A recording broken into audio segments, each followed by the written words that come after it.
Coming live to a millennium near you. Put your hands together for the 19th century's greatest magical duo, Morgan and West.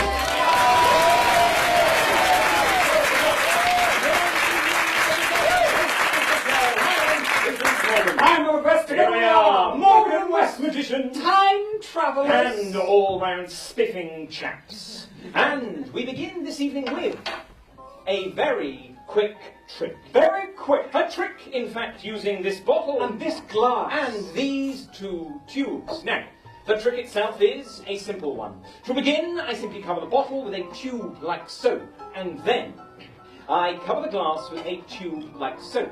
Momentarily, the glass will vanish from this side of the stage and it will appear on the other, whilst the bottle will vanish. Something the matter? I could have sworn I had a bottle there. Oh, really? Never mind. Never mind. Start again. Start again.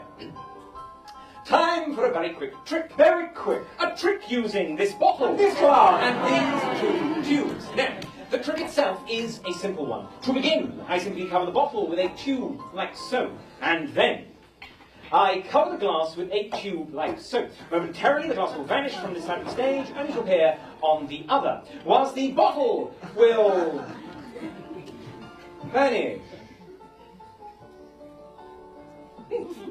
Something the matter? I could have sworn I had a bottle there. Oh, really? Never mind. Never mind. Start again. Start again. Time for a very quick trick. Very quick. A trick using this bottle This glass and these two tubes. Now, the trick itself is a simple one. To begin, I simply cover the bottle with a tube like so, and then I cover the glass with a tube like so. Momentarily, the glass will vanish from Mr. West. Yes? What are you doing? Oh, nothing. Nothing. Nothing. Nothing. Nothing. Nothing. Show me your hands. Okay. See? Nothing. Yes, and the other one. Okay. See? Nothing. At the same time. At the same time. Same time.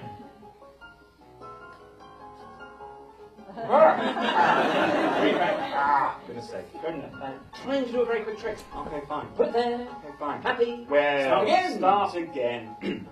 Time for a very quick trick. Very quick. A trick using this bottle This glass. and these two tubes that from this moment on, Mr. West will not touch. Certainly. Promise? Mr. Morgan, I give you my word as a gentleman. I shall not touch either tube. Jolly good. Thank you very much. Now, the trick itself is a simple one. To begin, I simply cover the bottle with a tube like so, and then I cover the glass with a tube like so. Momentarily, the glass will vanish from this side of the stage, only to appear on the other, whilst the bottle will vanish from this side of the stage, only to appear on the other. Is everybody clear? Not really, no. And ladies and gentlemen, that is a very...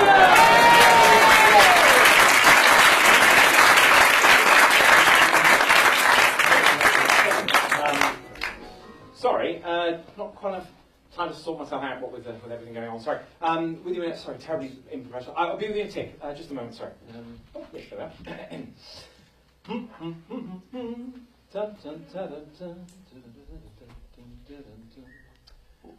What are you doing? Oh, adjusting my cravat. Cannot seem to get the blasted thing to move, though. That is not a mirror, Mr. Morgan. Not a mirror? What on earth do you mean? Look, black jacket, Yeah. black jacket, Yeah. blue and white striped waistcoat, blue and white striped waistcoat, fetching gold cravat, fetching gold cravat. It is clearly a mirror. I mean, look, your side. Grey jacket, grey yeah, jacket, red blue and white stripes, blue and white stripes, red cravat, red cravat. Look, I will grant you, they do appear to be a touch broken.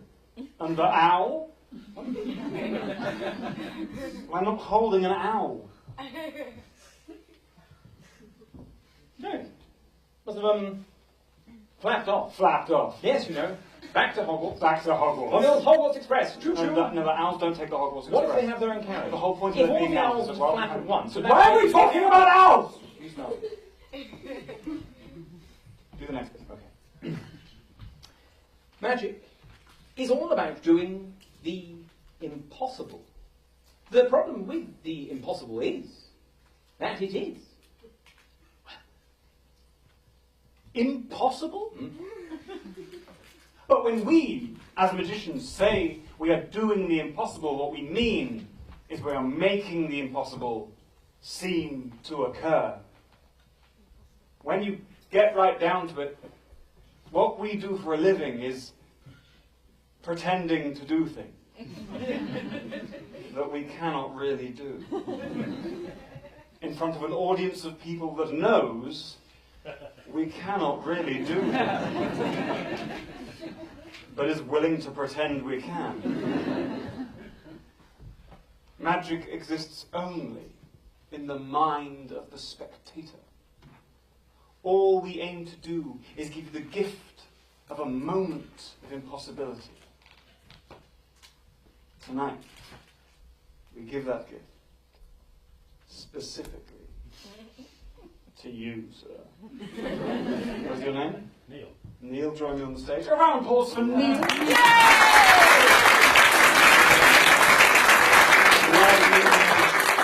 Come have a seat over here for me. Neil, we have a gift for you.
Stop for me.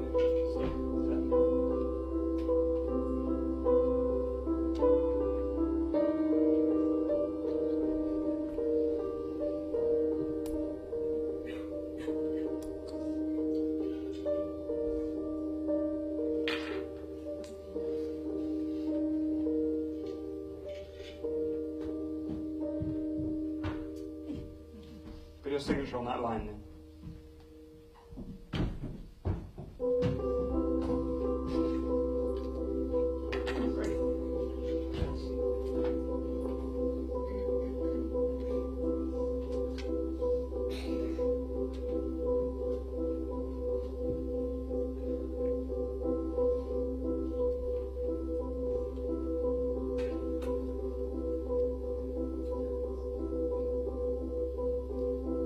That is sealed, yes?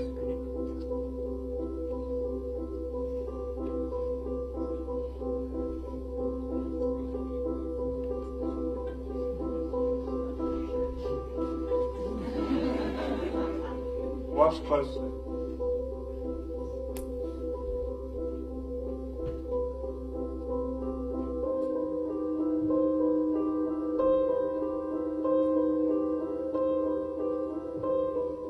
One.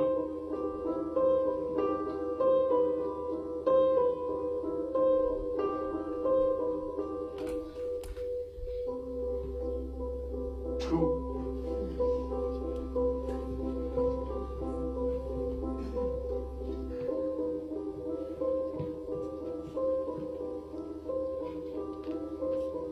Three, yeah.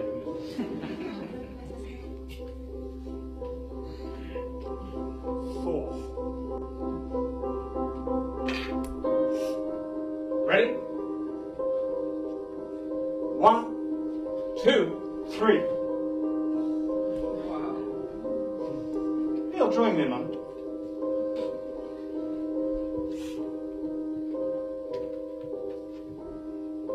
Neil, what can you see inside those cards?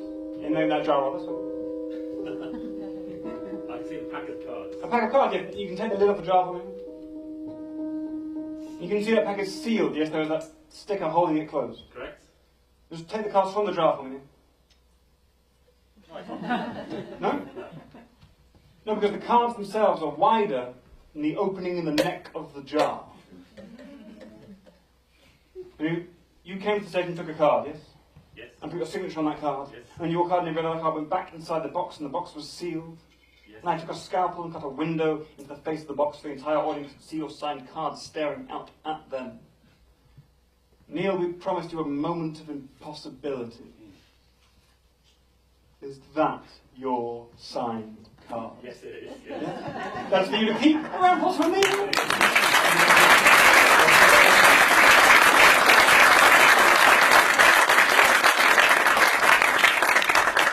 Ladies and gentlemen, if you'd all please oblige me by raising your left hand as this side of you. No, not you.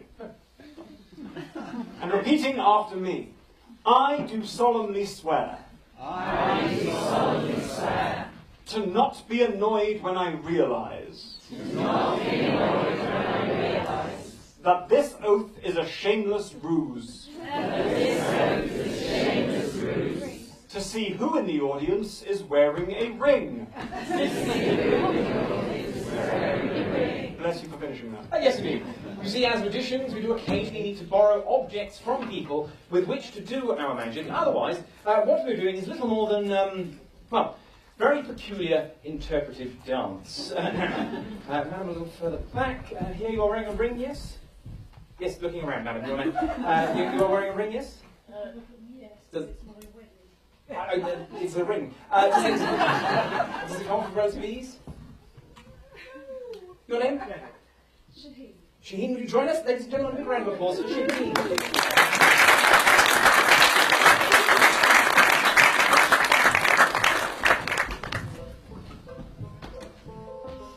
Lovely to meet you, Shaheen. Thank you so much for joining us. Don't worry, everything will be absolutely fine.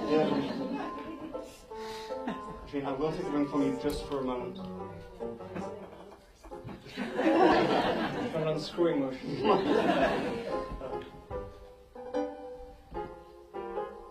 A ring. Now, Shaheen, we will keep this ring safe. Safe, Shaheen. With 100 other rings. Just on the top there.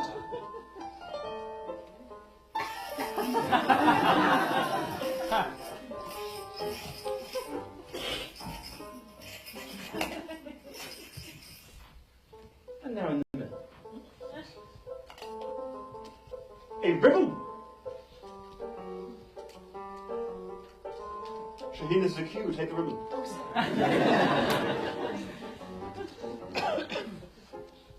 A needle. And a paper bag. But importantly, Shaheen, an empty paper bag. Nothing in the bag. In fact, you can all see here, nothing in the bag. Very good.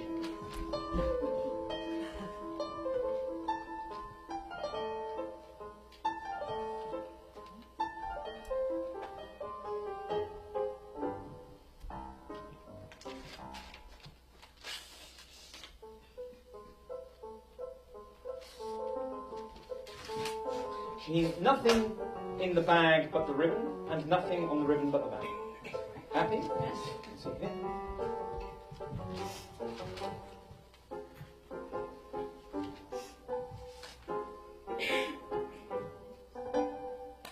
A knot. Shaheen, your right hand just like so, if you'd be so kind. Thank you. Do hold on nice and tight. Wonderful. Once again, nothing in the bag, nothing on the ribbon.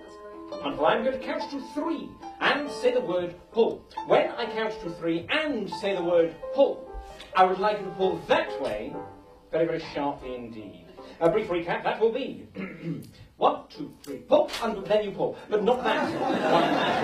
1, 2, 3, pull. Oh, gosh, not this 1, 2, 3, pull, nor the next 1, 2, 3, pull. In fact, Shaheen, the 1, 2, 3, pull upon which you should act is, of course, the final 1, 2, 3, pull, which does proceed the penultimate 1, 2, 3, pull, which follows swiftly on from the anti-penultimate 1, 2, 3, pull, which in many ways was that 1, 2, 3, pull. All clear? Excellent. Something in the back?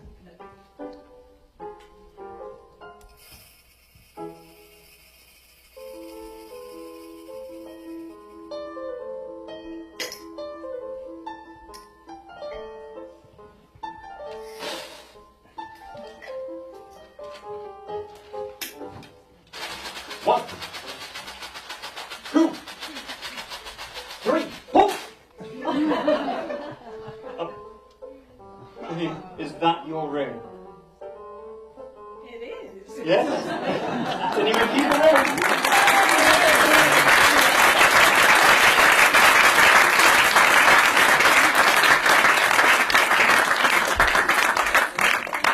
Human beings have 5 senses.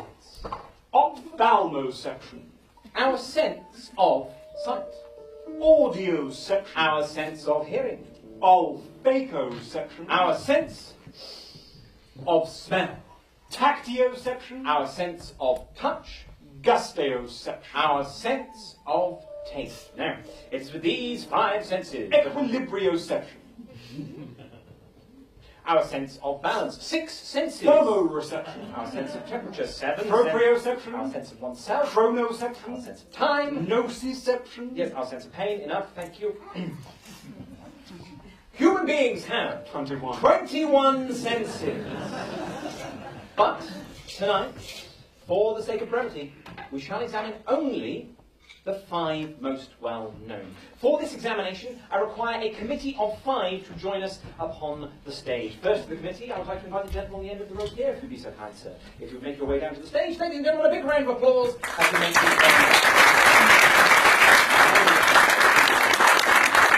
committee member number 2, madam, you would be perfect if you'd be so kind. A round of applause for this lady here.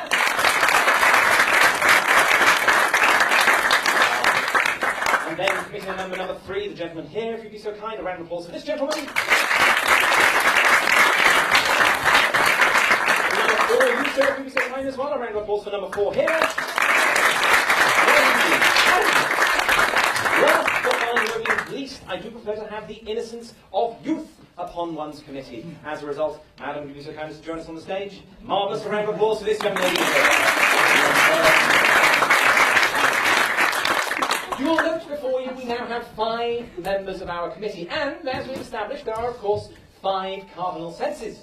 Some of you by now will have realised that the committee is here in something of a one-to-one relationship with those senses. That is to say that they are here to act as your eyes and your ears.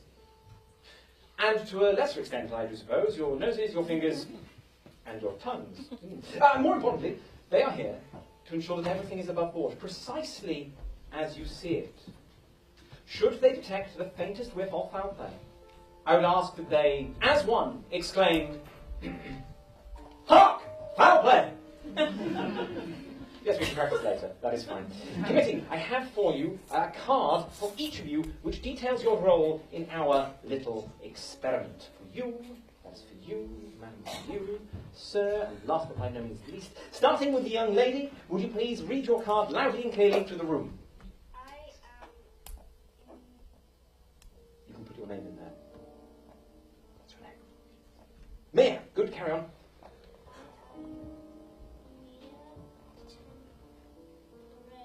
Ophthalmologist.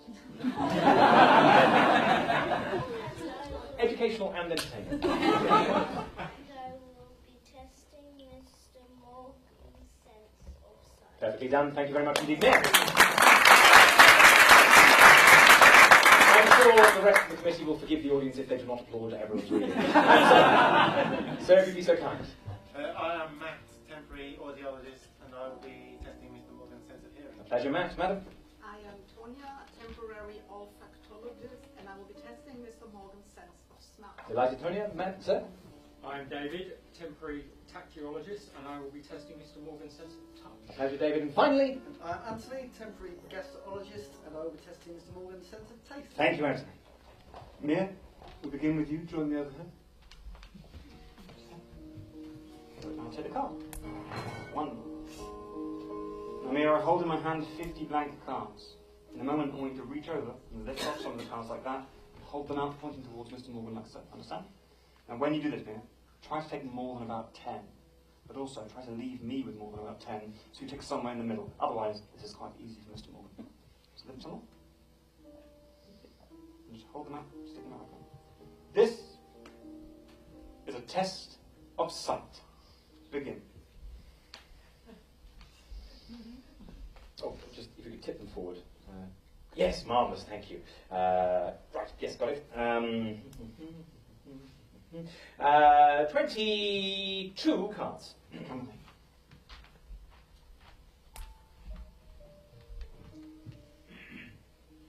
22 cards. 1, 1. 2, 2. Yes, whilst Mira is still young. Okay, listen. 3, 4, 5, 6, 7, 8, 9, 10. Happy so far?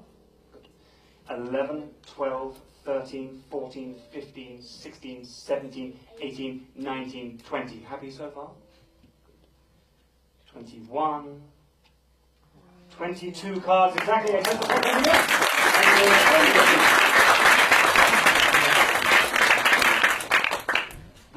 Now, for our remaining 4 tests, we must of course remove Mr. Morgan's ability to see.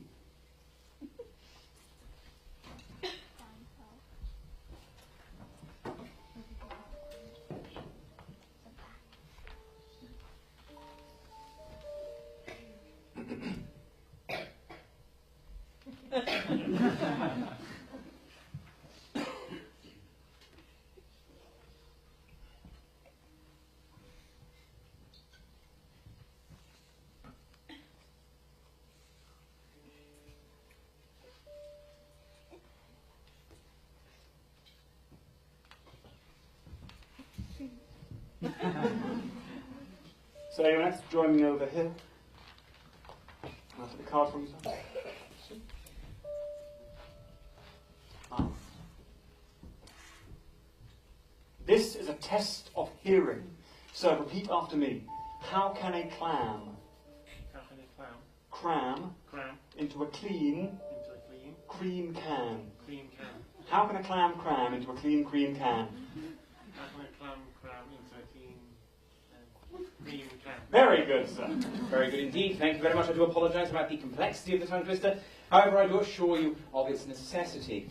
You were attacked it with some gusto to begin with. Your voice was fairly steady and measured throughout, even on the entirety of the tongue twister, although a little pause towards the end, unfortunately, suggesting to me a quick and agile mind, a mind of youth. I would say, sir, that you are 29 years of age. Is that correct, sir? It is. In fact, given the cleanliness of the C's, the finality of the consonants at the ends of the letters, you are an autumnal birth, I believe, and a slight lilting on the L. I would say you were born in the month of October. Is that correct, sir? Correct. Would you say the word cram for me, please? Cram. And once more, cram. Once more. Cram. Yes, refusing to roll the R, even when prompted. So that is a prime birthday, I believe. Although I was a little unsure, to be perfectly honest, at 29. I could have placed you at 28. I think, sir, that you were born, in fact, on the 11th of October, 1989. Many happy returns for yesterday. Is that correct, sir? That's correct.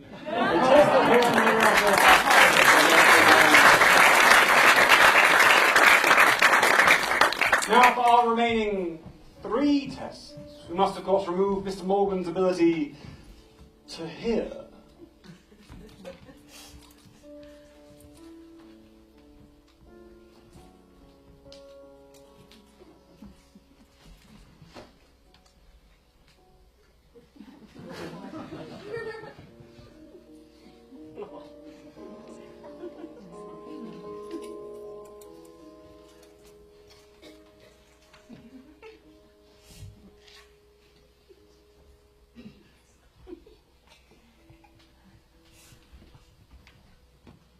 Ma'am, your exit comes down here for me. And I'll take a card from you. And ma'am, as you make your way to the stage, I asked you to write on that blackboard there what it is you had for breakfast, yes? Is there any way that Mr. Morgan could have seen what you have put? Good.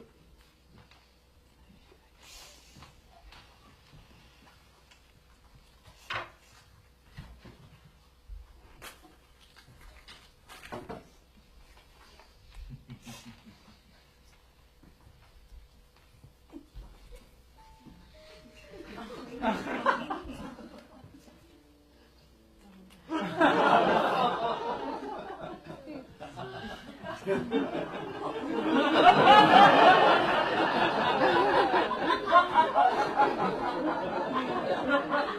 when I say begin, I want you to blow into this tune. This is a test of smell. Begin.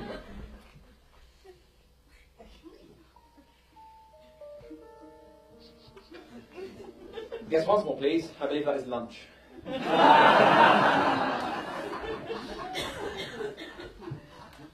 Thank you. Yes, there we are. Oh, good.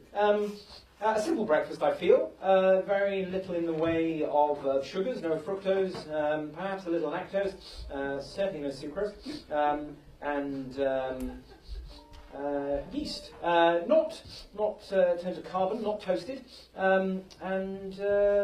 yes, I think quite simply actually. A very simple breakfast of, I think that is bread, I would say, and the lactose most likely from butter, just bread and butter, I think. And what do you have for breakfast?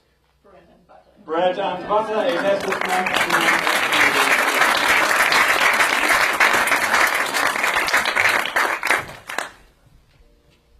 For our remaining two tests, we must now remove Mr. Morgan's ability to smell.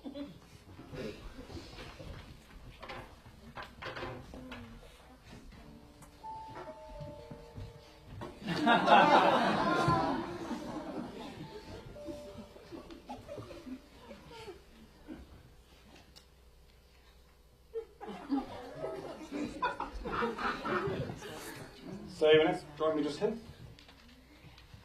And I'll take the card.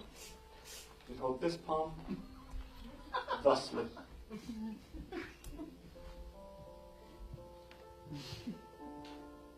This is a test of touch. Begin. Begin, sir, if I may, with your pulse. Please relax your elbow, relax your wrist. Just very gentle here. Wonderful, thank you. Yes, quite a measured pulse. A little quicker from what I would expect to be resting heart rate, although I believe that is most likely due to the pressure of being under the limelight, as it were. Now, let me see. Your fingertips are largely intact, though some abrasions, I think, from regular sort of hydrocarbon impact, possibly use of a keyboard. I would say computer keyboard rather than sort of a musical one. No particular callus build-up on the side of the finger or the thumb, not a regular pen user, I do not think. Wiggle the thumb for me, sir. Yes, a little bit of a sort of a mouse muscle, as I like to call it. Now, at the base of the thumb, we have the intelligence line. Yours, sir, is particularly strong, deep, and indeed firm. You are an intelligent fellow. And at the base of the fingers, we have the logic line. Yours is very, very wide. That is interesting. A wide logic line indicates someone who has a logical mind, but is able to apply it in lots of different fashions, sort of spreading out. There we are, pretty good. And finally, the line in the middle of the hand is that of practicality. Ah, interesting. Yours bends around slightly to the right. You're a practical fellow, but practicality applied to others, I feel. A little bit of a people person. I would say, based on past experience, having felt the hand of someone very similar before, I would say, sir, that you are an intelligent fellow, logical, applying that to others. You are I would say of some description, you are a psychologist. So what do you do for a living? I'm a psychologist. You are a psychologist. A test of touch. Thank you, sir.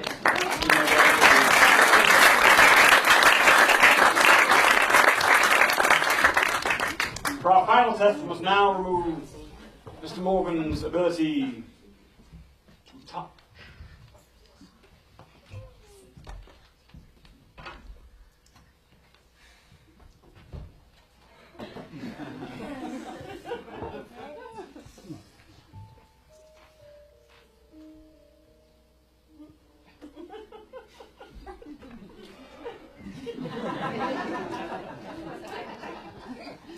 Four of Mr. Morgan's senses have been removed, or at least nullified, such that each is now a non-sense, which will no longer clutter his conscious mind. As this is the case, our final test, a test of taste, is 80% nonsense.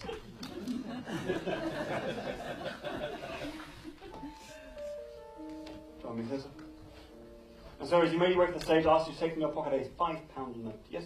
And I gave you a pair of tongs. I'll take the tongs from you. Splendid.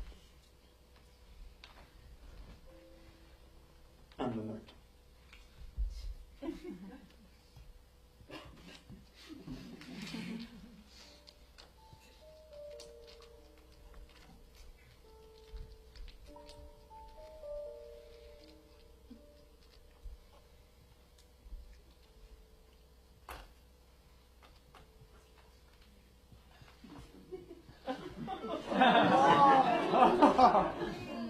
This is a test of taste.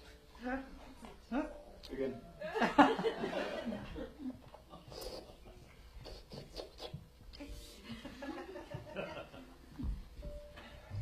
Right, first of all, the good news. It is January.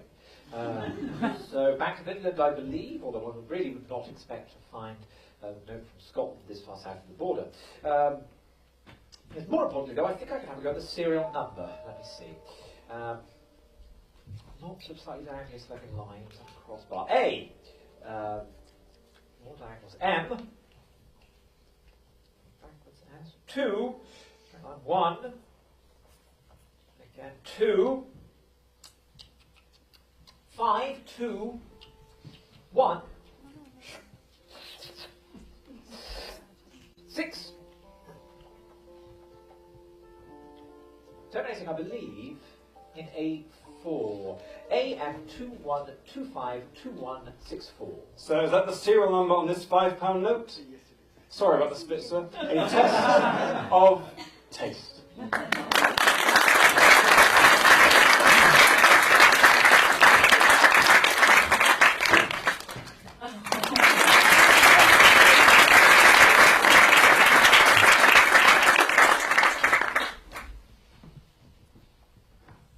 Ladies and gentlemen, pay keen attention. Do not adjust your viewing apparatus. And whatever you do, do not blink, not even for a second, for this is the fastest trick in the known universe. 3, 2, 1. Ladies and gentlemen, that was Morgan West's costume change.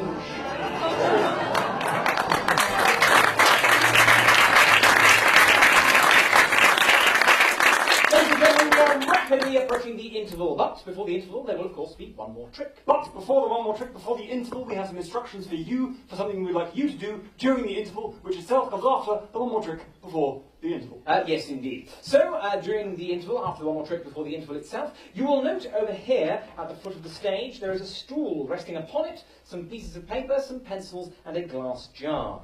We'd be very much obliged if, as many of you, as there are bits of paper, and they are strictly limited in number, would take one and jot down a random 4-digit number. Importantly, a real, whole, positive, integer random 4-digit number, so 12 pi over 7i, right out. Hold it up and drop it into the jar. Now, human beings are very bad at coming up with random numbers. Yes. Oh, gosh. 1, 2, 3, 4. You see? So we suggest using a random 4-digit number which has already been ascribed to you. For instance, you might like to use your PIN. Or, for the more security conscious among you, we suggest using 4 consecutive digits of your telephone number. Those of you who wish to use a local or landline telephone number, please do omit the area code, otherwise we'll have strings of digits exactly the same. Similarly, if you're going to use a mobile telephone number, kindly omit the 07, so all our numbers do not begin 07. Also take note, in the second half, Mr. West will attempt to memorise a large selection of your numbers with some rapidity. Please do not make it easy for him. Whilst, strictly mathematically speaking, we could consider 5555 to be a random string of 4 digits, it is terribly easy to remember. Yes. Also, try and avoid well-known strings of numbers. For example, historical dates. 1066. The first 4 digits of pi. 3141. Or even the square root of 2. 1414. Now, human beings. Magic is all about knowing the unknowable. But the trouble with the unknowable is That it is. Well, Unknowable? Before the show began, I gave one of you, specifically you, sir, a box. And that box had a seal on it, a seal which you signed. Yeah. Sir, can you still see the signed seal upon the box? Yes. Bring the box to the stage. a round of applause for our first keeper of the box.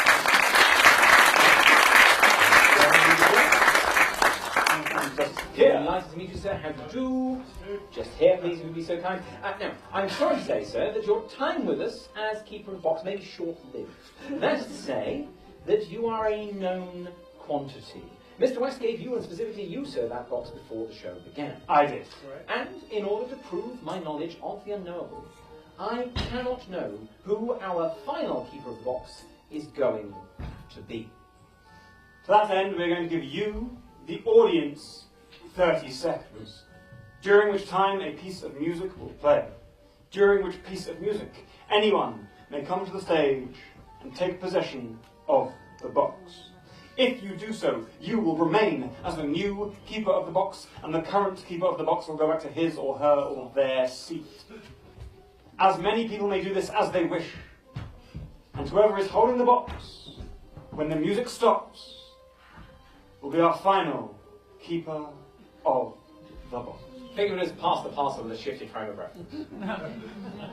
The only rule is that to partake in this, you must be at least 13 years of age. Because the minds of the very young are beyond unknowable. So, ladies and gentlemen, you have 30 seconds to determine our new keeper of the box.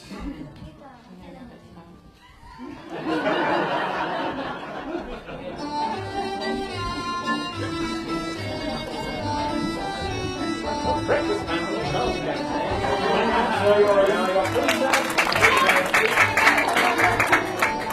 welcome. Thank you, Madam Release. Hi, sir, welcome. Yes, sir, Your Honor. Never before it's been so energetic. This is terrifying. 10 seconds.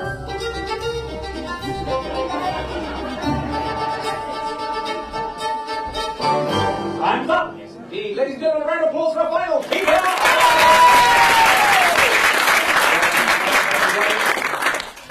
Now, there are lots of things that we could not know. For example, ma'am, we could not know that you would be our final keeper of the box, from the many hundreds of people here in the audience this evening. And there are lots of other things we could not know, like your name. Please do. Amber, delighted to meet you. Or, for example, which is your dominant hand? Which hand do you write with? 90%, I suppose, right hand, yes, jolly good. Or what is your favourite colour? Black. Good choice. Yes, mine too. Sorry, that was just a dull colour thing. Never mind. Sorry. Importantly, Amber, those are not unknowable facts. Because, well, for starters, you know them. Yes. They are things you know. Yes. We need something you do not know, like, what is in the box? Now, Amber, you do not know what is in this box, do you? And I'll be honest, I do not know what is in this box. That's because the only person who knows what is in this box is Mr. Morgan. Yes, you see, Amber, I was the person who placed something inside that box and sealed it shut before the show began. How terribly mysterious. Now, Amber, I imagine you, like me, and the many thousands of people in the audience this evening, are eager to find out what is in that box. Hell yeah. And to do this, all you need to do, Amber, is provide us with something. Specifically, a piece of information. Even more specifically, a piece of information, Amber, that you do not know. But it cannot just be something that you know you do not know, Amber. Because really, if you know you don't know something, in a way you know it. No, Amber, we need you to provide us with something that you do not know you do not know.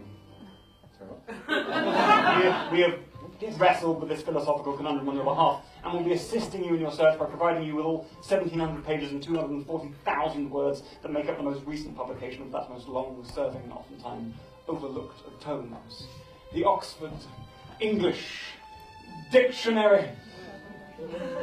It's like the biggest class you could find. It is the concise version of the dictionary. But the dictionary is for you, madam, if you would take that. Thank you very much. What I would like you to do, please, is open it up and leaf through it until you find a word that up until this point in time you did not know. When you've found one, do keep the page. You will need it momentarily. Do have a good look through.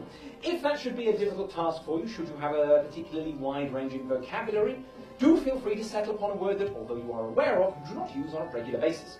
For example, I am perfectly cognizant of the word eigenvector, but do not use it on a day-to-day or even year-to-year basis.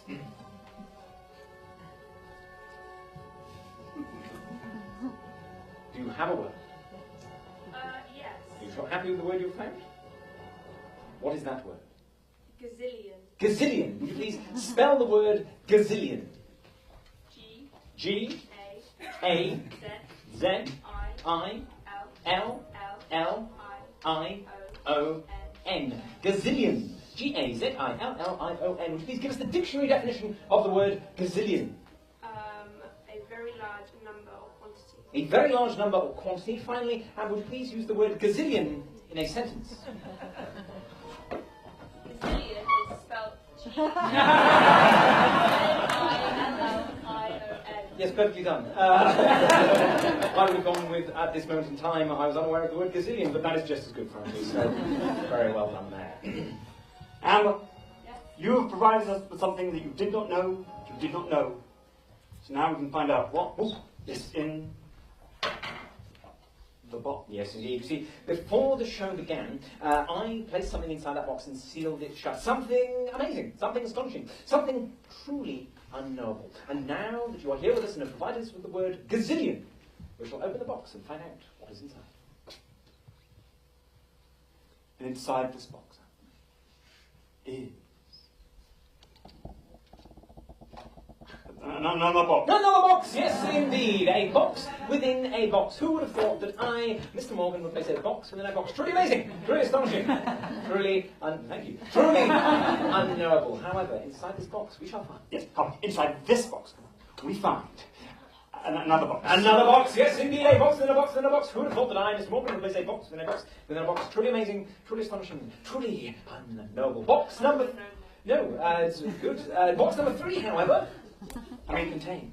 the fact that you are now enumerating the boxes is not filling me with confidence. This is anything other than another Another box. box, yes indeed, a box, then a box, then a box, then a box. But, Amber, what do you believe is contained within box number 4? I feel like you might double cross me, so is it not a box? Not a box, Amber, I'm afraid that is where you would be incorrect. In fact, another box, a box, then a box, then a box, then a box, then a box. But the more physically astute amongst you will have noticed we have run out of room atop the dresser, hence the charade is over. Amber, the 5th and final box, or at least its contents, are for you, madam. Would you please open it up and take out what you find inside? You find A letter? a letter. Who is that letter addressed to? A young blonde lady with red shorts and a black and pink lace top. A young blonde lady with red shorts and a black and pink laced top. I believe you'll find, in fact, Amber, that that envelope is addressed very specifically to you. Now, of course, I could not have known that you would be our final keeper of the box from the many millions of people present here this evening. But that in itself is not truly unknown. Amber, Yes. we could not have known that you would be our final keeper of the box from the literally infinite number of people who are this evening. But even you could not have known you would pick the word gazillion, because until this moment you did not know that word. Amber, before the show began, I took a piece of paper, wrote a word upon it and sealed it shut inside an envelope addressed to a young blonde lady with red shorts and a black and pink lace top, and sealed it shut inside 5 consecutive boxes. Amber, to prove my knowledge of the unknown, open up that envelope, take out the piece of paper and tell everyone what you find within.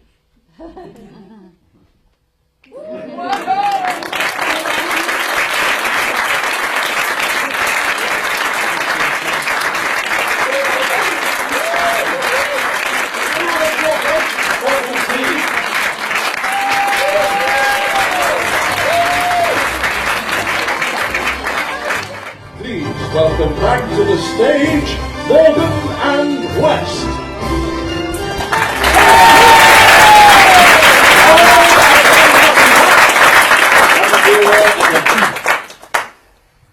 Misdirection. Mis from the Germanic root, meaning bad or wrong. Direction from the Latin directus means to set straight or guide, giving us misdirection, wrongly guiding an audience. Now, contrary to popular belief, misdirection is not this. Gadzooks, look! A diversion of some kind. Nor is it this. Do not look at this. Misdirection is, in fact, control of the attention of an audience.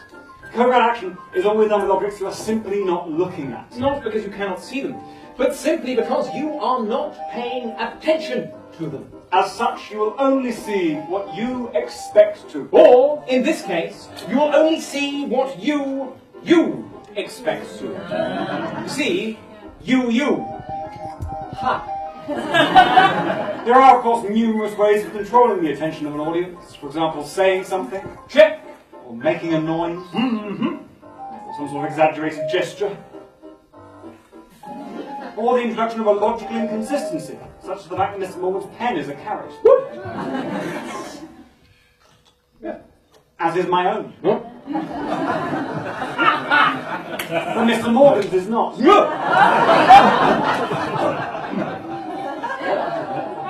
And nor is my own. And such grandiose misdirection allows the production of much larger effect. Which, of course, is how I came by Mr. West's shoe. Yes, and by the same token, how I acquired Mr. Morgan's waistcoat. Misdirection.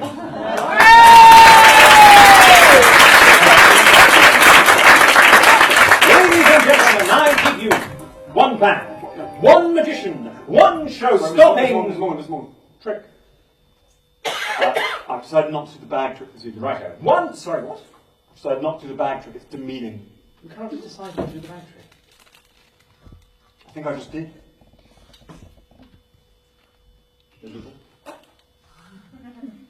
Ladies and gentlemen, we are, you've hopefully noticed by now, magicians. And if there's one thing magicians are known for doing... It is, of course, pulling rabbits from hats. No, not that. Sawing people in half. No, not that. Being horribly smug. No. There's one thing magicians are known for doing. It is card tricks. People love card tricks. By which Mr. West means that magicians love card tricks. Yes. However, after hundreds of years and thousands of card tricks being invented, they have all started to get a bit samey. Yes. So to combat this, we now present you a card trick in its condensed state. In its pure and indeed unadulterated form. This is the essence of a card trick. And as this is the essence of a card trick, ladies and gentlemen, I give you my word, there shall be none of this. A perfectly regular deck of 77 cards. Nor any of this. Pick a card. Any card. Certainly none of this. In fact, just say stop. Stop. You stopped me there. Did I? Yes. And absolutely none of this. I shall now just randomly mix up the deck, in no way keeping track of your card, despite being an accomplished sleight of hand artiste. Was that your card? Nobody cares. No one cares. You see, because this is the essence of a card trick, all Mr. Morgan and I require a 10 cards each. 10 cards each, and in fact the help of one of you. Very specifically this evening, in fact, let me see, you sir, your name is Steve. Steve, would you join me on the stage, please? Ladies and gentlemen, a round of applause for Steve.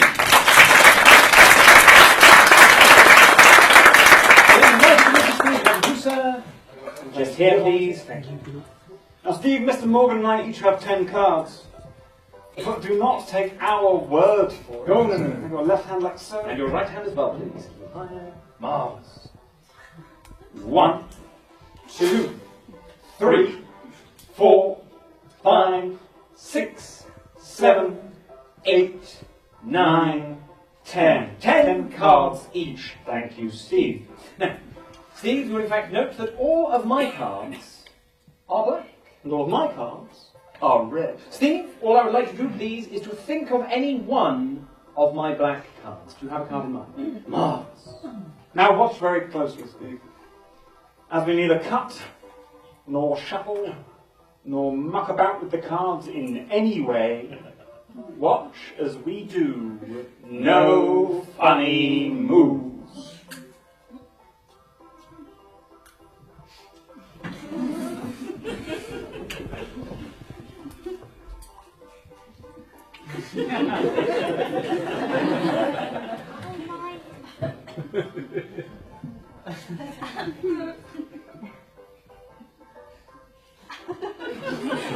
And yet, this is the essence of a card trick. 1, 2, 3, 4, 5, 6, 7, 8, 9, 10, 11 cards, Steve. Steve, you thought of one and only one of my black cards, yes? For the first time, loudly and clearly, what was the card that you were thinking of? 8 spades. The 8 of spades. The 8 of spades. And Steve, is the 8 of spades now present amongst these 9? No. For Steve, to use the vernacular, the 8 of spades has, in fact, vanished. Well, not quite vanished, just your left hand, only, Steve. Red card. Red card. Red, red, red. 10 red cards. Steve, if this 11th card is not only a black card, if this 11th card is the black card you merely thought of, 8 of spades. Steve, I am matching the orders. We'll go wild with applause.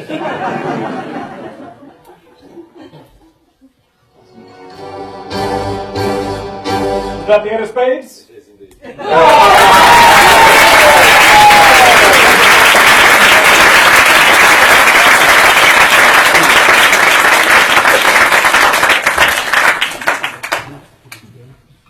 The trouble with being a magician is that nobody trusts you. Or do they? No, they do not. Well, you would say that. Be quiet. You see, no matter how fair we try and be, people accuse us of cheating. So, this next trick will be done as fairly as is humanly possible, and we promise not to cheat. All we require for this trick are 3 cups and something to go in them. Now, if you would use a ball or a coin or something like that, you would quite rightly accuse us of using sleight of hand. So instead, when we do something, it's impossible to use sleight of hand with Flowers. not flowers, no. Water. Makes much more sense. Unpalmable, unswitchable, sleight of handable water. Now, to make this even fairer, we'll begin with a simple test of observation. A simple test of observation, in fact, for you, madam. Your name is. Lovely to meet you, Louise. All I would like you to do, please, Louise, is to keep your eye on the water. Here we go.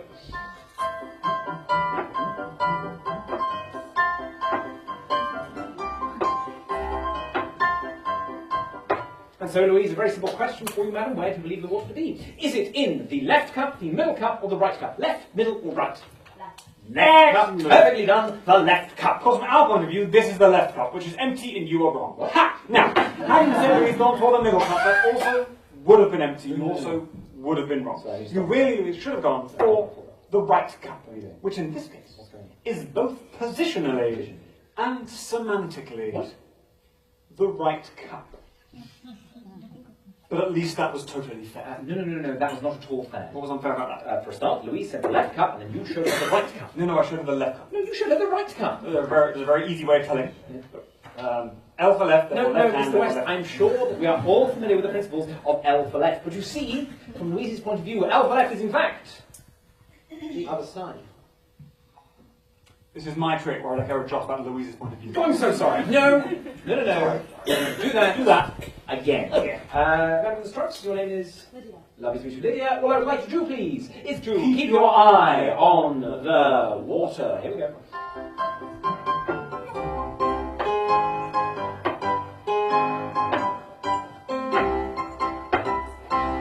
Lydia, a very simple question for you. Where do you believe the water to be? Is it in the cup that I am pointing at? The cup that I am pointing at. Or the cup that neither of us is pointing at?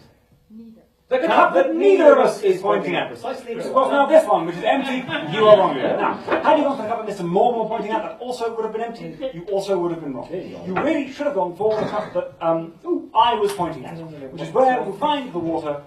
No, stop. But at least that was totally fair. No, not at all fair. What was unfair about that? Well, Lydia said the cup that neither of us was pointing at, and you showed her the cup that you were pointing at. No, she said the cup that neither of us was pointing at. Yes. And I had to move to indicate which one she Yes, meant. and in doing so, you moved. Oh, I did move, yeah. I'm sorry, everyone. Sorry. We're going to do that again. Gentleman in front, your name, sir? Lovely to meet you, Torsten. All I would like to do, please, sir, is to keep your eye on the water. Here we go.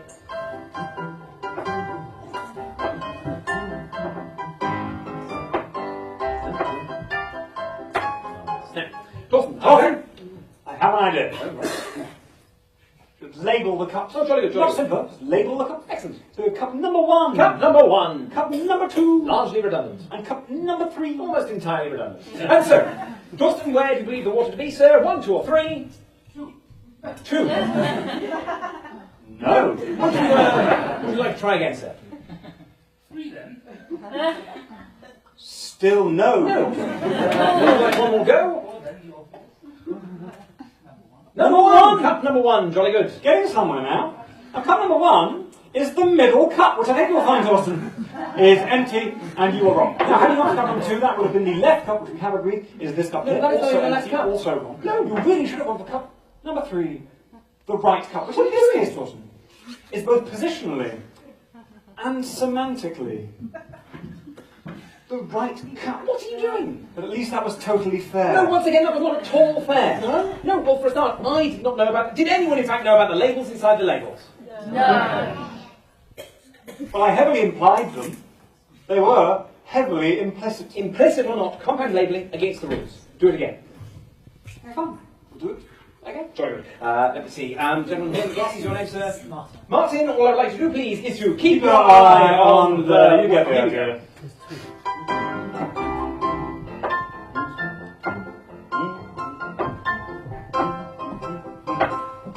Martin,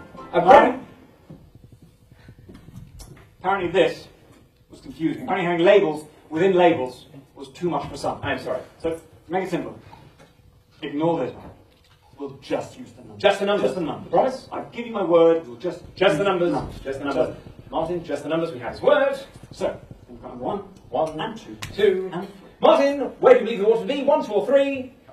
Cup number 1! Perfectly done. Cup number... Just the numbers. Just using the numbers. Just using the numbers. Just using the numbers.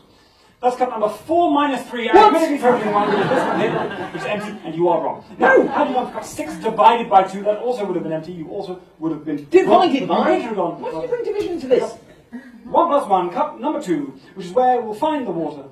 And that was, of course, totally fair. No, that was not at all fair. Not fair about that? Well, for a start, from where Martin is sat, he cannot see the numbers behind the numbers.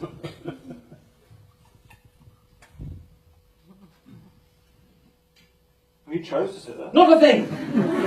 Sorry. No. We're going to do that. Again. Madam in the front, your name is? Lovely to meet you, Iris. All I would like to do, please, is to keep your eye on the water.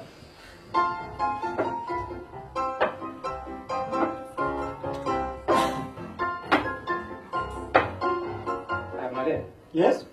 3 different cups. Evidently. 3 different colours. Oh, so there are! Therefore, the cups themselves are uniquely identified by their colours. They are. Therefore, I shall ask Iris to call out the colour of the cup that she believes contains the water. Interesting. And you will show us the cup corresponding to the colour called out. The colours on the cup, sir. We accept no substitute. Do you know, I realistically cannot believe we did not think of that earlier. Yes, I know. And so, Iris, where do you believe the water to be, madam? Is it the blue cup, the green cup, or the orange cup? The blue cup! Censored glass. Finally, getting somewhere. Blue. So I think you'll find the very clearly labelled blue No! cup in the back is empty, and you are wrong. Now, Yes, sir. had you gone to the very clearly labelled orange cup, that also would have been empty. You also would have been wrong. You really should have gone for the very clearly labelled green cup, which is where I will find the water. At least that was totally fair. No, that was not at all fair. How was that not at all fair? Well, that was the least fair of them all. How was that the least fair of them all? What do you mean, how was that the least fair of them all? What do you mean? What do I mean? How was that the least fair of them all? What do you mean? What do I mean? What do you mean? How was that the least fair of them all? What do you mean? What do I mean? What do you mean? It's silly, no? No, it's got silly. I don't need colour copies. Yes, that is because I thought the colours was one-to-one labelling Oh, Mr. system. Morgan, Yes. do you know what I've just this very moment noticed? What have you just this very moment noticed, Mr. West?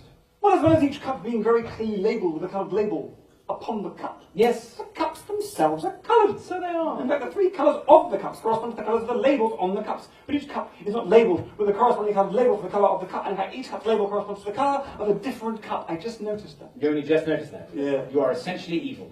No. This was exactly my point. Did I not say? At the very beginning.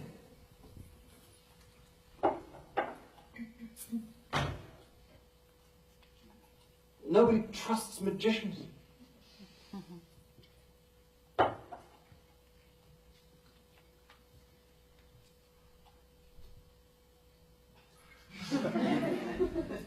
Perhaps with good reason.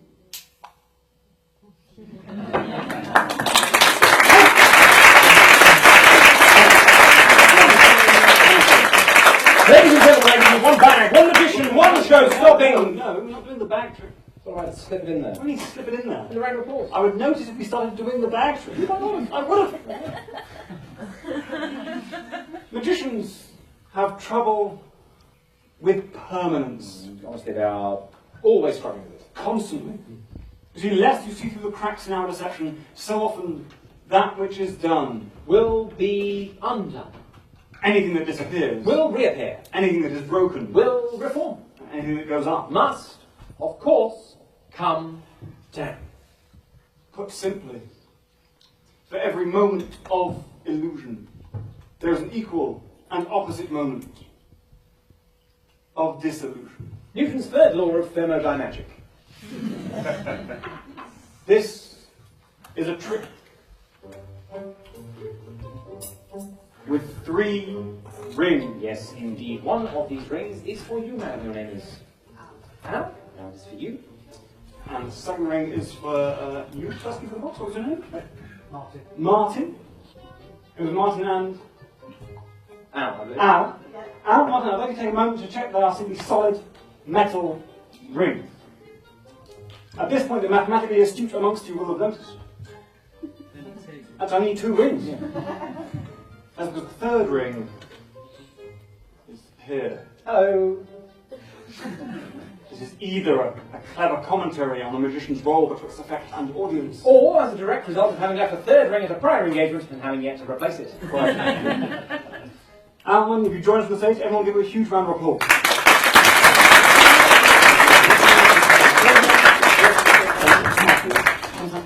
Just there. Well, Al, Martin, have you had ample time to examine those rings? And you are happy they are simply solid metal rings. Yes. There are no breaks, there are no gaps, there are no holes. Except, of course, now for the hole that goes straight through the middle. That is not a hole, that is a topological space. Were it not there, you'd be examining a plate. Oh, yes, very good point. But importantly, are you happy that this ring is as ringitudinal as any ring that ever was sprung? Excellent. And so are you happy that yours is the very paragon of ringliness? Yes. Excellent. Hence, I hold and tip my fingers. A tip-top topological toroidal twosome. We must therefore construct the third ring. Yes, indeed. And for this construction, I need some string, please, Mr. West. Oh, sorry, Thank you very much. And a pair of scissors for you. You'd like to cut approximately 30 centimetres of twine for me, 12 inches, if you prefer. or 2/3 of a cubit.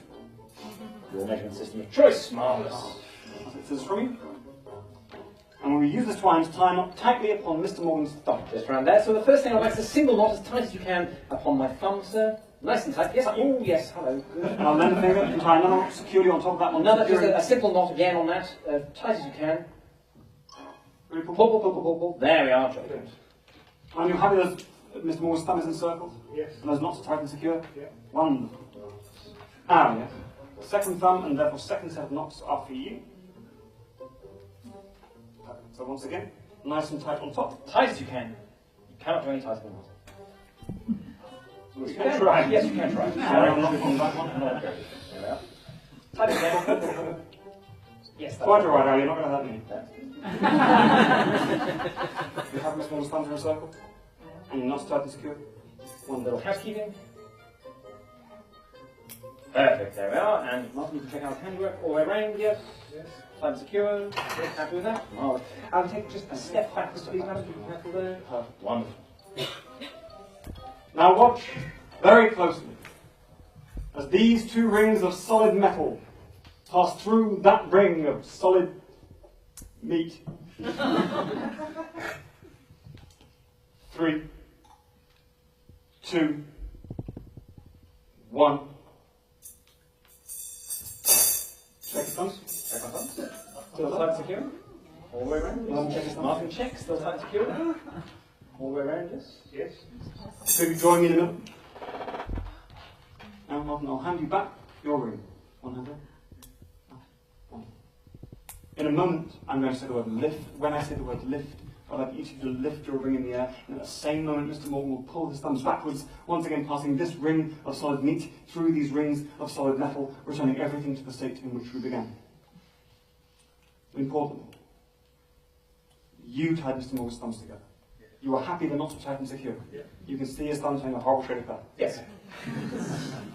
And you examined these rings, and they were simply solid metal rings. There were no breaks, there were no gaps, there were no holes. Magicians struggle with permanence. That which is done must be undone. That which is linked must be unlinked. Most of the time. Lift!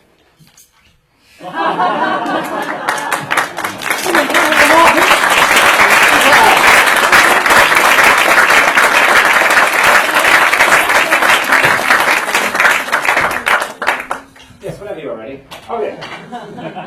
Hold on. Yes. Here we go. Very much. Yeah. That's it. Right go.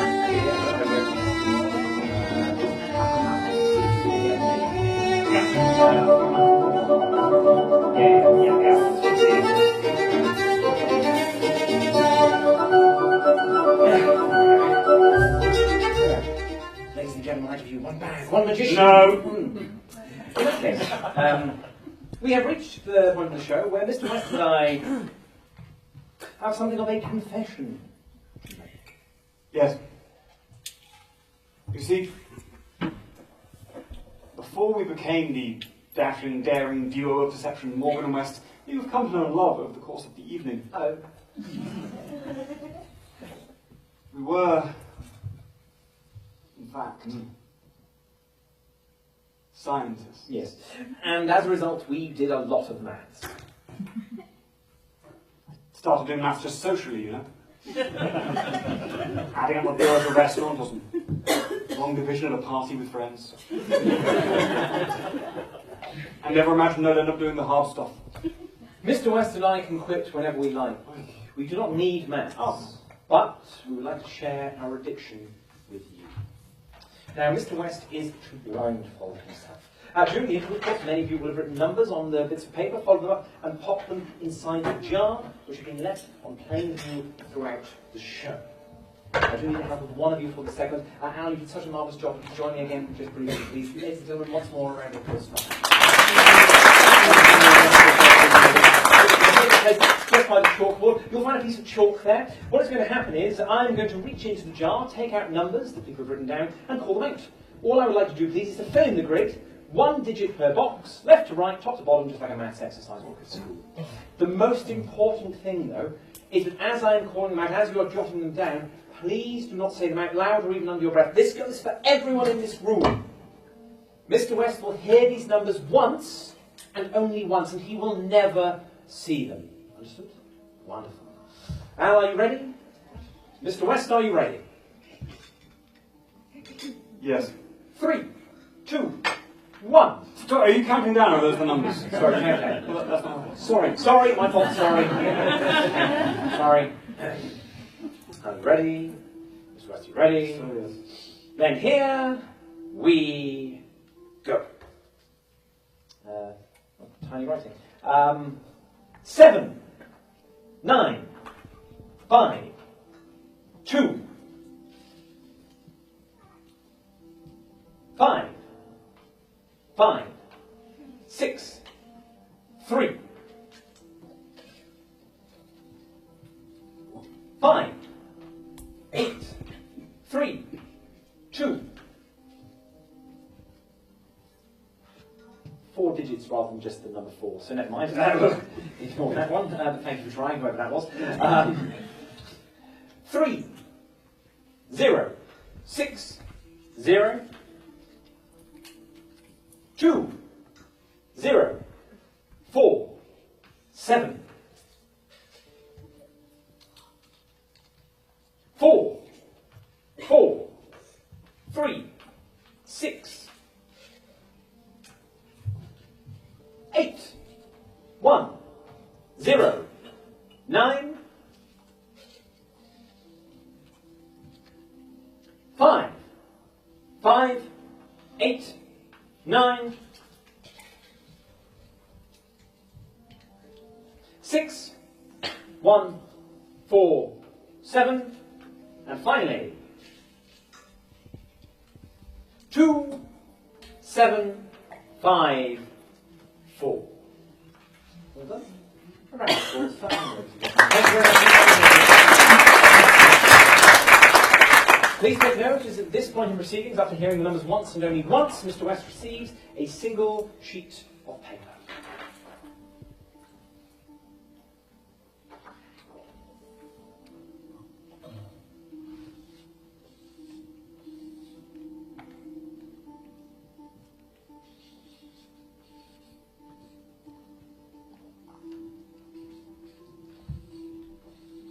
I'm going to give this to you for safekeeping. We'll come back to it in a little while.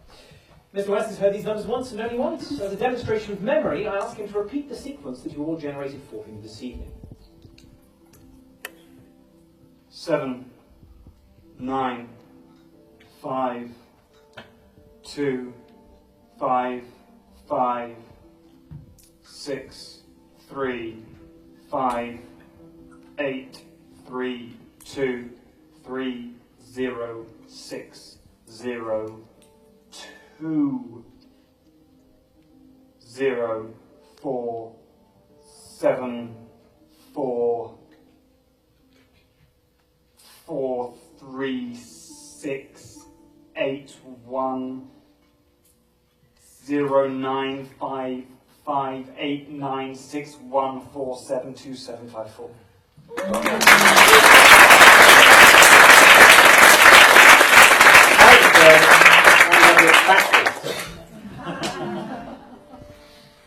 4, 5, 7, 2, 7, 4, 1, 6, 9, 8, 5, 5, 9, 0, 1, 8, 6, 3, 4, 4,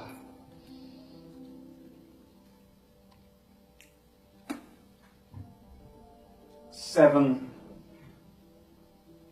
4, 0, 2, 0, 6, 0, 3, 2, 3, 8, 5, 3, 6, 5, 5, 2, 5, 9, 7.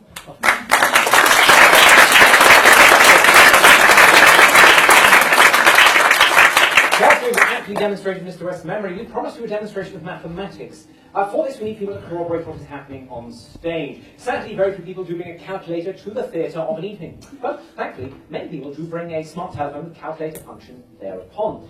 Mr. West wrote two such people, I believe, during the interval, so they were. They were Steve from the card trick and James. Steve and James, you both join me with your smart telephones. Everyone will give you a round of applause.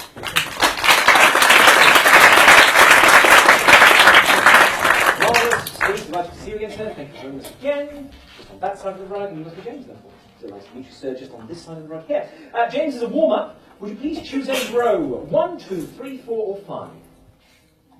Number 4. 45. 45. 8 and 1 is 9, and 0 is 9, and 9 is 18. And 5 and 5 is 28, and 8 is 36, and 9 is indeed 45. Well warmed up. James, would you like the first half or the second half of your chosen row? First. The first half of row number 4, please, Mr. West.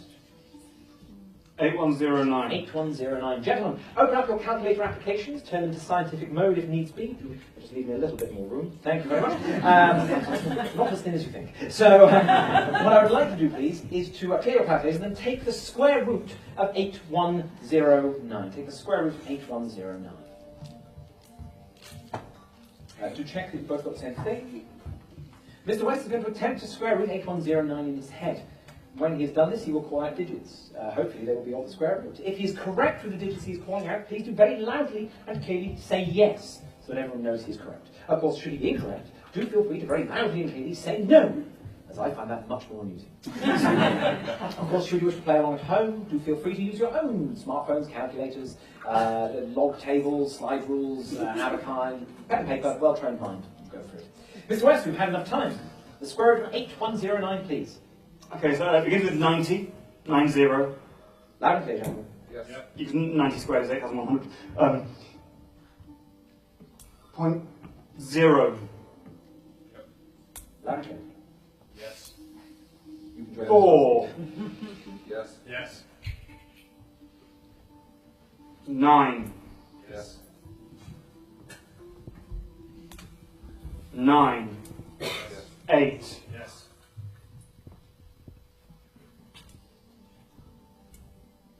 6. Yes.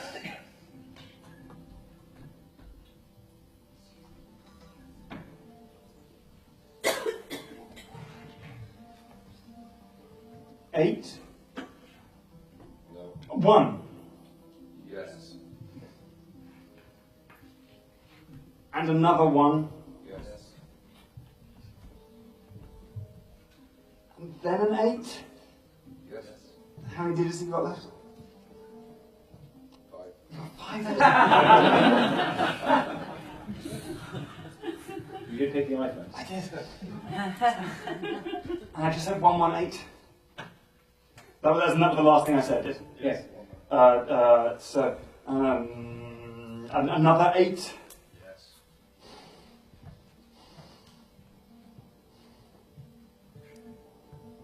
2. Yes. And 1. Yes. Another 8. Yes. Yes. One digit left, yes. I believe the next 2 digits will be a 3 and a 6, but if you only have 1 digit left, your calculator should round it up, so your last digit will be a 4. No. Ah! One more shot. Oh, it's a 1! Yes. Gasp! Oh. Round of applause.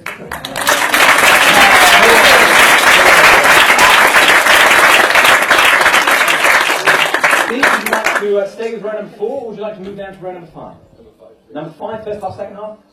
Second half, not the square root this time. Just where's the second half of row number 5 is? 2754. 2754. This time, please, what I would like to do is input 2754, and then multiply it by any 3-digit number that you would like. Any 3-digit number that you would like. Steve, how many digits are in your product, sir? 7. And how many digits are in your product? 7. 7, marvellous. What is going to happen is in a moment you are each going to read out 6 out of the 7 digits. You are going to leave 1 out. So the first thing I'd like to do is decide in your head now which digit you are going to leave out. The reason I ask you to leave 1 out is because Mr. West, from a known 4-digit number, multiplied by unknown 3-digit numbers, and furnished with 6 of the 7 digits, will attempt to tell you the missing digit.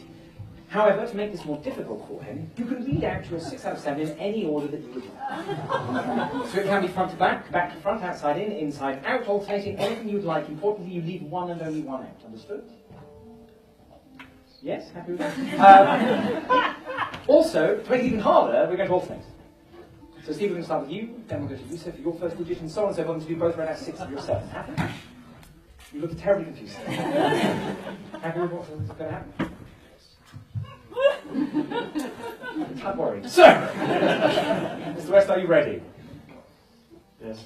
If we start with you, please, your first digit. 0, 4, 1, 7, 3, 4, 4, 4, 7, 1, 2, 1. Would you just focus on the digit that you have left out?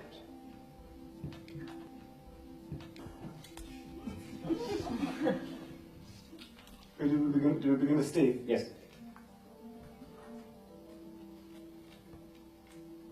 Steve, you left out a 1. That's correct. And James, you left out a 6. Yes. What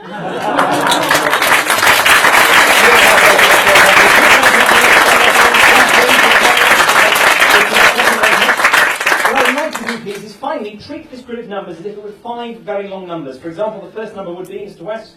The first number would be 79,525,563. Which is how we know Mr. West passed Key Stage 2 mathematics. What I would like you to do, please, is to input that as one number into your calculator, and then press plus and add the next row, press plus, add the next row, and so on and so forth. So you'll input 795255563, press plus, or the next row, press plus. Check with each other as you go. Do this one row at a time, checking with each other as you go, because you are both using calculators that you can't go back on. We have 2 of you up here to try and make sure that you corroborate your answers with each other. Accuracy, far more important to us than speed. Happy with what you have to do? Good. Now, Mr. West achieves these things through a mix of techniques. One of them is known as a memory palace. He has a location which he knows particularly well in his head. In this case, I believe it is his home. He wanders around that and uses a mnemonic system to convert the numbers into letters. A 1 becomes an L, a 2 becomes an N, a 3 becomes an M, and so on and so forth. He uses these letters to form words. The words make pictures. He wanders the route in his head and drops the pictures off. When he wishes to recall them, he retraces his footsteps, sees the pictures become words, the words become letters, the letters become numbers, he speaks the numbers out loud. What could be easier? Row number 2, please, Mr. West. So row number 2 goes 58323060. And the reason I know this is that row number 2 begins in my kitchen, and this evening as I walk into my kitchen, in my mind, I see a fish, a huge fish the size of a man, and that fish is wearing a hard hat with a light on it, and carrying a pickaxe, and dug into the floor of my kitchen is a deep, dark mine shaft. And as I look down that deep, dark mine shaft, I see that it is entirely staffed by fish with hats with lights on carrying pickaxes, and I look upon that scene in my kitchen in my mind, and I say to myself, that is a fish mine. And because it is a fish mine, I know it is the number 5832, because a 5 is a F, and an 8 is a sh, and a 3 and a 2 and an M and an N respectively. So a fish mine is the number 5832. The reason it is hard to recite numbers backwards and forwards is that to recite them forwards, I simply walk in, see a fish, and I translate that as 5832 and say it out loud. When I recite them backwards, I walk the route backwards, and I walk backwards into the room. Whilst this is a fascinating discourse, as being aware from I'm sorry to say that the gentlemen have reached their total, which they agree upon, and so we must move on. They have a total, they agree upon it. I've asked them not to react to Mr. West's declared total. Mr. West, for the first time, please, your total. My total is 300,891,402. 300,891,402. Gentlemen, 300,891,402. A simple yes or no, is that the total? Yes. Yes.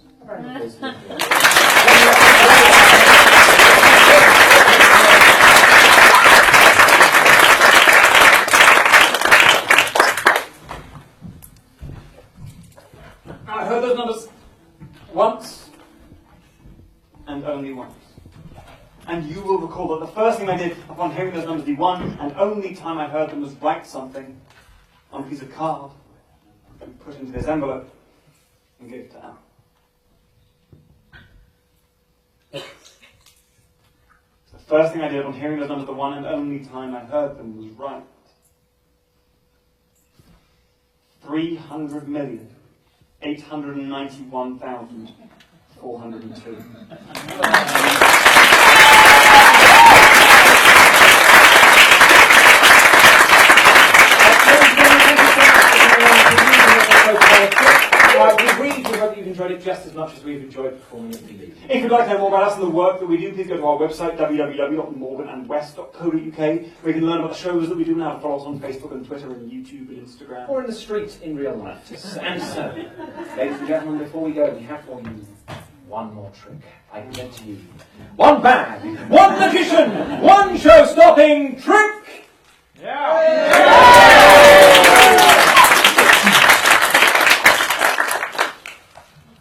Well, here we go.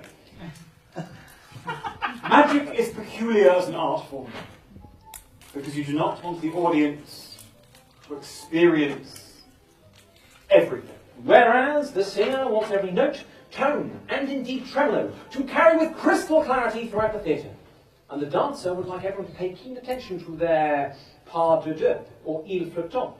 The magician knows that, for there to be magic, there must be something that their audience misses.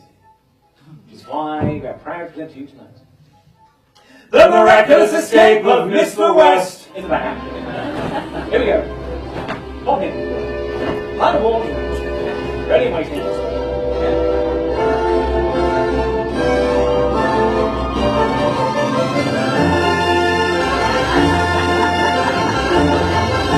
Come on.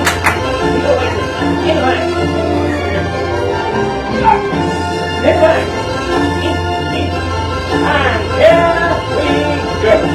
Ladies and gentlemen, you have witnessed Mr. West enter the bag by the solo king in the top there. I give you my word as a gentleman, nothing untoward happens behind this curtain. My oath as a gentleman that I am not letting go of the bag containing Mr. West. And my vow as a watchman that I in no way aid his escape. But since you have not seen everything, for you, there is... Says hello. No magic. No magic, no. Again? Here we go! In a minute. Oh, hold it low. Sorry. Here we go. In a minute.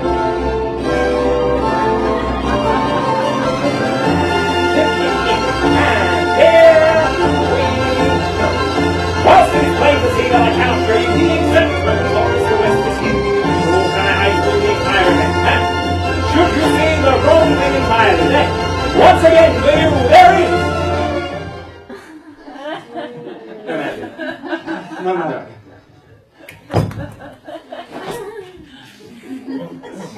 You see, for this to be magic at all, we must first have someone examine the bag from which I am to escape.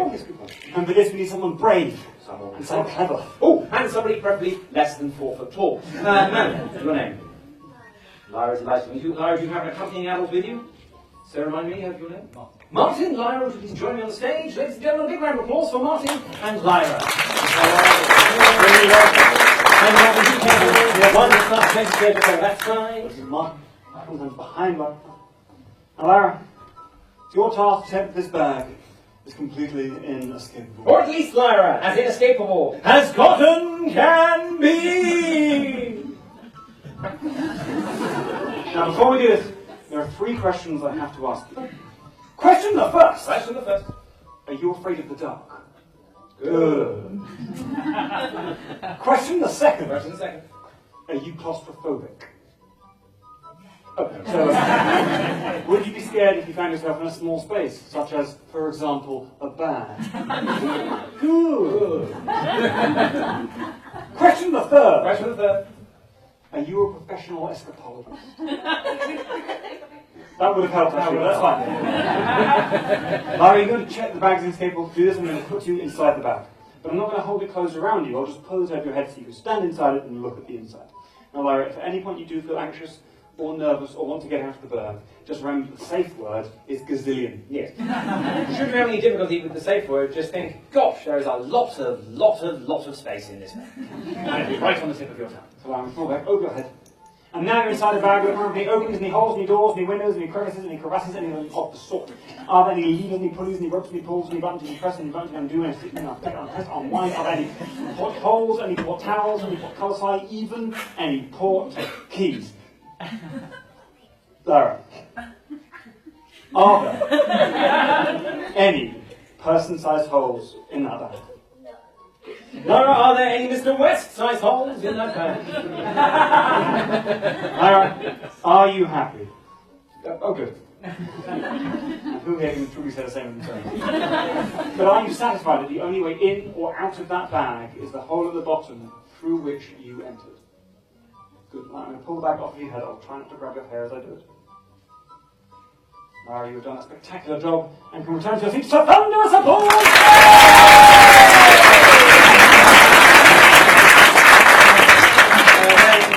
As we've already established, I cannot be trusted to hold the bag shut around Mr. West. So this is to be your task, sir, whilst on stage with us. But, of course, you will be behind the curtain, both physically and indeed metaphorically. So there would be no trick for you. I feel a crying shame. So, whilst you are here with us, you shall, of course, be blindfolded. So, take half step forward and place front for me, sir. Wonderful. Just going to place this. Yes, the top pocket is probably the best, otherwise we'll leave them behind. There we are. Just pop that very gingerly on the back of your head, like so. Terribly fetching. Now, momentarily you'll use your right hand to grab the bag and your left hand to don the blindfold. Before this though, sir.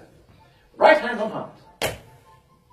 Good. And watch your glasses. Swear before everybody here that you will not let go of the bag containing Mr. West until such a time that he has completed his escape, or until such a time, sir, that he has suffocated. I beg your pardon. So swear.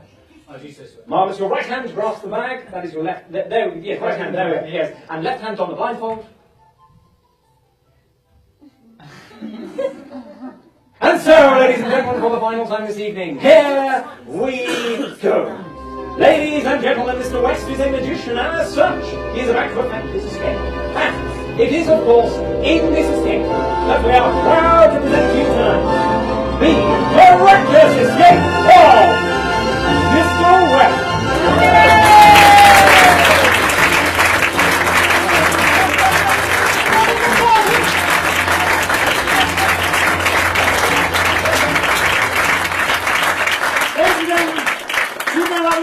We've been Morgan West. Good night.